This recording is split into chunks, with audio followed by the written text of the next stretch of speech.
வணக்கம். தலைப்புச் செய்திகள். புதுச்சேரி ஸ்ரீ லக்ஷ்மி ஜுவல்லரியின் புதிய அங்கமான அவிரா டைமண்ட்ஸ் நிறுவனத்தை முதல்வர் ரங்கசாமி திறந்து வைத்தார். புதுச்சேரி மக்களின் பேராதரவை பெற்ற ஸ்ரீ லக்ஷ்மி ஜுவல்லரி காலத்திற்கு ஏற்பவும் வாடிக்கையாளர்களின் தேவையை உணர்ந்தும் புதிய வடிவமைப்புகளை உள்ளடக்கிய நகைகளை விற்பனை செய்து வருகிறது.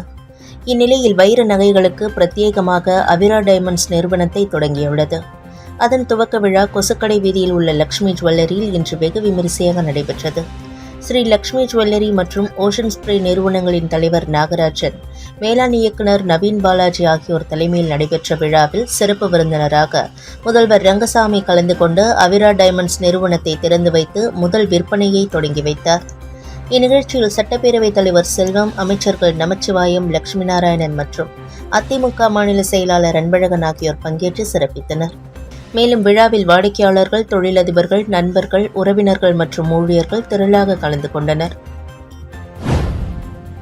புதுவையில் நீட் அல்லாத படிப்புகளுக்கான தரவரிசை பட்டியல் வருகிற ஜூன் 5ஆம் தேதி வெளியிடப்படும் என சென்டாக் அதிகாரிகள் தெரிவித்துள்ளனர்.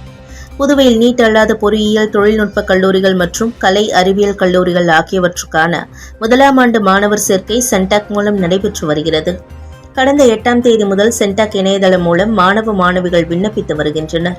அதன் அடிப்படையில் 9,993 இடங்களுக்கு விண்ணப்பங்கள் வருகிற 22ஆம் தேதி வரையில் பெறப்பட உள்ளன. முழுமையாக விண்ணப்பங்கள் சென்டாக் அலுவலகத்தால் பெறப்பட்டு வருகிற ஜூன் 5ஆம் தேதி தரவரிசை பட்டியல் வெளியிடப்பட உள்ளது. இதனையடுத்து திருத்தப்பட்ட தரவரிசை பட்டியலானது ஜூன் 9ஆம் தேதி வெளியிடப்படும். பின்னர் நீட் அல்லாத படிப்புகளுக்கான முதல் கட்ட மாணவர் சேர்க்கை கலந்தாய்வு, முன்னுரிமை ஆவணங்கள் ஜூன் 11ஆம் தேதி வரையில் பெறப்பட உள்ளன. ஜூன் 13ஆம் தேதி இறுதி தரவரிசை பட்டியல் வெளியிடப்படும். தொடர்ந்து ஜூன் 15ஆம் தேதி இணையதளம் மூலம் கலந்தாய்வு நடத்தி கல்லூரி சேர்க்கைக்கான உத்தரவு வழங்கப்பட்டு ஜூன் 26ஆம் தேதியில் மாணவர்கள் கல்லூரிகளில் சேரும் வகையில் நடவடிக்கை எடுக்கப்பட்டுள்ளதாக கல்வித்துறை அதிகாரிகள் தெரிவித்துள்ளனர். புதுச்சேரி வில்லியனூர் காவல் நிலைய எல்லைக்கு உட்பட்ட பகுதிகளில் காணாமல் போன ரூபாய் 4,80,000 மதிப்புள்ள 25 செல்போன்கள் மீட்டு உரியவர்களிடம் போலீசார் ஒப்படைத்தனர். புதுச்சேரி வில்லியனூர் காவல் நிலைய சரகத்திற்கு உட்பட்ட பகுதிகளில் காணாமல் போன செல்போன்கள் குறித்து பொதுமக்கள் வில்லியனூர் போலீசாரிடம் 100க்கும் மேற்பட்டோர் புகார் அளித்தனர். இதனை அடுத்து போலீசார் வழக்கு பதிவு செய்து சைபர் கிரைம் பிரிவு போலீசார் உதவியுடன் காணாமல் போன செல்போன்களை அவற்றின் ஐபி முகவரி மற்றும் IMEI எண்கள் மூலம் கண்டுபிடிக்கும் பணியில் ஈடுபட்டு வந்தனர். இந்நிலையில் தஞ்சாவூர், கடலூர், விழுப்புரம், நெய்வேலி உள்ளிட்ட இடங்களில் காணாமல் போன செல்போன்கள் இருப்பதை கண்டுபிடித்த போலீசார் தனிப்படை அமைத்து சம்பந்தப்பட்ட இடங்களில் முகாமிட்டு கண்டுபிடித்து ரூபாய் 4,80,000 மதிப்பிலான 25 செல்போன்களை மீட்டனர். இதனையடுத்து மீட்கப்பட்ட செல்போன்களை உரியவர்களிடம் ஒப்படைக்கும் நிகழ்வு வில்லியனூர் மேற்கு பகுதி SP அலுவலகத்தில் நடைபெற்றது. இதில் SP வம்சிதர் ரெட்டி கலந்து கொண்டு மீட்கப்பட்ட செல்போன்களை உரியவர்களிடம் ஒப்படைத்தார். செல்போனுக்கு உரியவர்களும் அதனை மகிழ்ச்சியுடன் பெற்றுச் சென்றனர். 10ஆம் வகுப்பு பொதுத் தேர்வில் புதுச்சேரி மாநில அளவில் அமலோற்பவம் பள்ளி மாணவன் பரத்குமார் 498 மதிப்பெண்கள் பெற்ற முதலிடமும், தமிழகம் மற்றும் புதுச்சேரி அளவில் 2வது இடமும் பிடித்து சாதனை படைத்துள்ளார். புதுச்சேரி மாநிலத்தில் 10ஆம் வகுப்பு பொதுத் தேர்வு முடிவுகள் இன்று வெளியானது. அதன்படி புதுச்சேரி மற்றும் காரைக்காலில் உள்ள அனைத்து பள்ளிகளிலும் 89.14% பேர் தேர்ச்சி பெற்றுள்ளனர். 107 பள்ளிகள் 100% தேர்ச்சி பெற்று சாதனை படைத்துள்ளன. இந்நிலையில் புதுச்சேரி அமலோற்பவம் பள்ளியைச் சேர்ந்த மாணவன் பரத்குமார் 498 மதிப்பெண் எடுத்து புதுச்சேரி மாநில அளவில் முதலிடமும், தமிழகம் மற்றும் புதுச்சேரி அளவில் 2ஆம் இடமும் பிடித்து சாதனை படைத்துள்ளார். அவருக்கு பள்ளியின் தாளாளர் லூர்துசாமி சால்வை அணிவித்து பாராட்டு தெரிவித்தார்.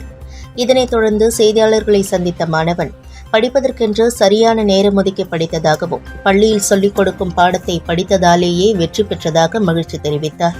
மேலும் மருத்துவராக ஆவதே அவர் கனவு என்றும் குறிப்பிட்டார். காரைக்கால் மாவட்ட பாஜக OBC அணியின் சார்பில் நீர்மோர் பந்தல் திறக்கப்பட்டது. காரைக்கால் மாவட்டத்தில் கோடை வெயில் மக்களை வாட்டி வதைத்து வரும் நிலையில் வெயிலிலிருந்து மக்களை பாதுகாக்கும் பொருட்டு காரைக்கால் வடக்கு தொகுதிக்கு உட்பட்ட அன்புநகர் பகுதியில் மாவட்ட OBC அணி தலைவர் கார்த்திகேயன் தலைமையில், காரை மாவட்ட தலைவர் முருகதாஸ் முன்னிலையில் மாநில செயலாளர் அமுதா ராணி, செந்தில்குமார், மாநில தொழில் பிரிவு துணைத் தலைவர் சுரேஷ் கண்ணா ஆகியோர் முன்னிலையில் ஐஸ்மோர், சர்பத், தர்பூசணி ஜூஸ் உள்ளிட்டவை வழங்கப்பட்டது. வெயிலில் தாக்கம் அதிகரித்து காணப்பட்டதால் சாலை வழியாக சென்ற ஏராளமான மக்கள் குளிர்பானங்களை அருந்திச் சென்றனர். நிகழ்ச்சியில் ஏராளமான பாஜக நிர்வாகிகள் மற்றும் பொறுப்பாளர்கள் கலந்து கொண்டனர். புதுச்சேரியில் 3 நாட்கள் நடைபெறும் கம்பன் விழாவை ஆளுநர் சி.பி. ராதாகிருஷ்ணன், முதல்வர் ரங்கசாமி ஆகியோர் தொடங்கி வைத்தனர்.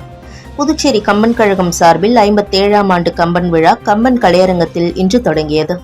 முன்னாள் சுப்ரீம் கோர்ட் நீதிபதி ராமசுப்பிரமணியன் தலைமையில் நடைபெற்ற விழாவில் கம்பன் கழக தலைவர் செல்வகணபதி எம்பி, செயலாளர் சிவக்கொழுந்து ஆகியோர் முன்னிலை வகித்தனர். விழாவில் சிறப்பு விருந்தினர்களாக ஆளுநர் சி.பி. ராதாகிருஷ்ணன், முதல்வர் ரங்கசாமி ஆகியோர் கலந்து கொண்டு கம்பன் விழாவை தொடங்கி வைத்தனர்.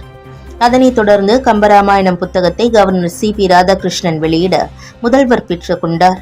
விழாவில் சபாநாயகர் செல்வம், அமைச்சர் சாய்ஜி சரவணன்குமார், எம்எல்ஏக்கள் அனிபால் கென்னடி, ஏகேடி ஆறுமுகம், முன்னாள் மற்றும் எம்பி சி.பி. திருநாவுக்கரசு உட்பட தமிழகம், புதுச்சேரி, இலங்கை, மலேசியா, சிங்கப்பூர் உள்ளிட்ட நாடுகளிலிருந்து ஏராளமானோர் பங்கேற்றனர். விழாவை தொடங்கி வைத்து பேசிய ஆளுநர் சி.பி. ராதாகிருஷ்ணன், புதுச்சேரியில் சட்டம் ஒழுங்கை நிலைநாட்ட, நியாயம் தர்மத்தை நிலைநாட்ட நாங்கள் எடுக்கும் கடுமையான நடவடிக்கைகளுக்கு பொதுமக்கள் உறுதுணையாக இருக்க வேண்டும் என்றும், உலகின் சுத்தமான, சுகாதாரமான நகராக புதுச்சேரியை உருவாக்குவோம் என்றார். புதுச்சேரியில் பதவி உயர்வுக்காக நடைபெற்ற அசிஸ்டன்ட் தேர்வு முறையில் ஏற்பட்டுள்ள முறைகேடுகள் குறித்து சிபிஐக்கு புகார் அளிக்க உள்ளதாக வைத்திலிங்கம் எம்பி தெரிவித்துள்ளார்.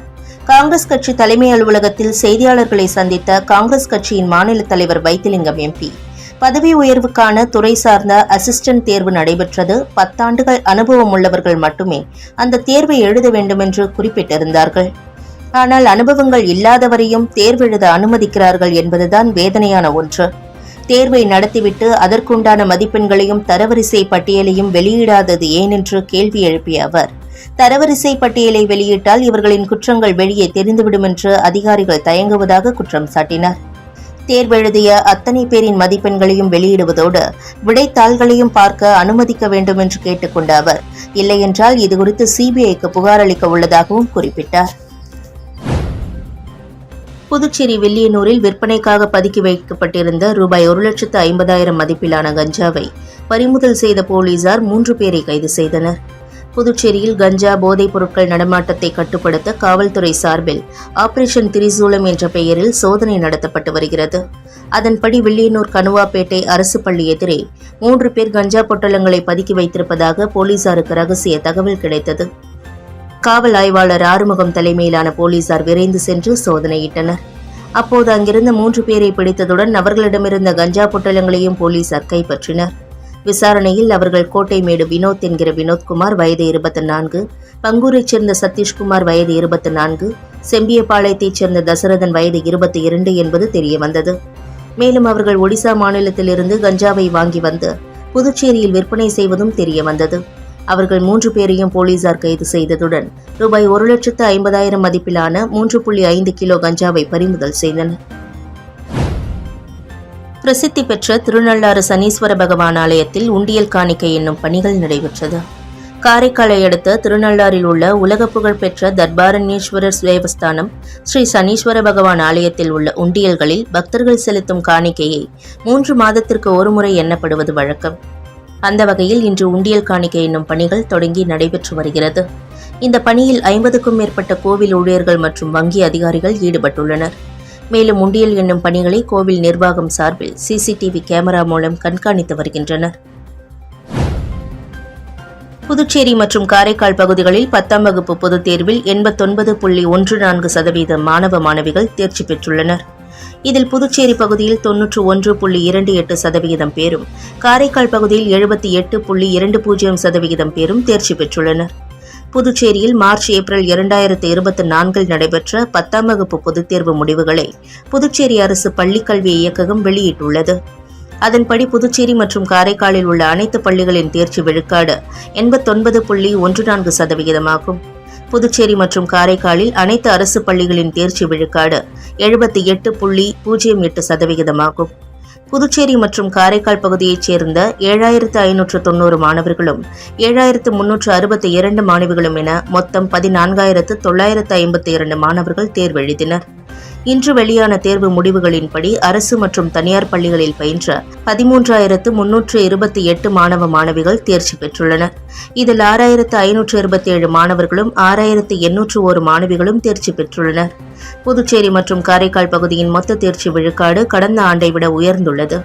புதுச்சேரி மற்றும் காரைக்கால் பகுதி அரசு பள்ளிகளின் தேர்ச்சி விகிதம் 78.08% ஆகும். புதுச்சேரி மற்றும் காரைக்கால் பகுதியில் 100% தேர்ச்சி பெற்ற பள்ளிகளின் எண்ணிக்கை 107 ஆகும். மேலும் புதுச்சேரி மற்றும் காரைக்கால் பகுதியில் உள்ள 107 அரசு பள்ளிகளில் 8 பள்ளிகள் 100% தேர்ச்சி பெற்றுள்ளன. பிள்ளையார்குப்பம் பகுதியில் அமைந்துள்ள அருள்மிகு ஸ்ரீ கூத்தாண்டவர் கோவிலில் படுகளம் எழுதல் நிகழ்வு மற்றும் கும்பம் படைத்தல் நிகழ்வும் இன்று திருக்கோவிலில் கோலாகலமாக நடைபெற்றது. பிள்ளையார்குப்பம் கிராமத்தில் உள்ள கூத்தாண்டவர் திருக்கோவில் சித்திரை திருவிழா கடந்த மாதம் 8ஆம் தேதி அன்று கொடியேற்றத்துடன் துவங்கியது.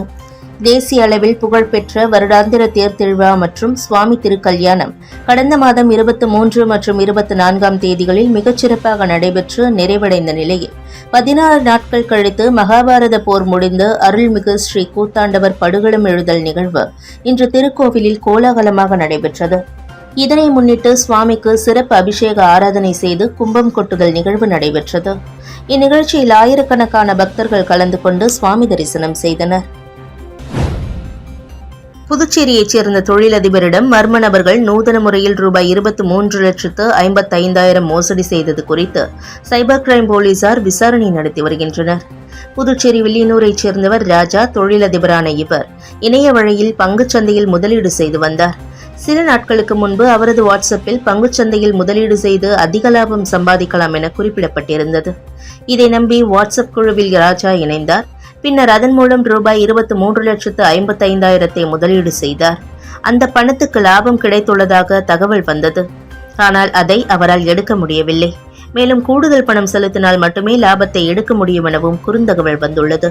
இதனால் தான் ஏமாற்றப்பட்டதை உணர்ந்த ராஜா இதுகுறித்து புதுச்சேரி இணையவழி குற்றத்தடுப்பு பிரிவு போலீசிடம் புகார் அளித்தார். போலீசார் வழக்கு பதிந்து விசாரணை நடத்தி வருகின்றனர். இத்துடன் செய்திகள் நிறைவடைந்தன. வணக்கம்.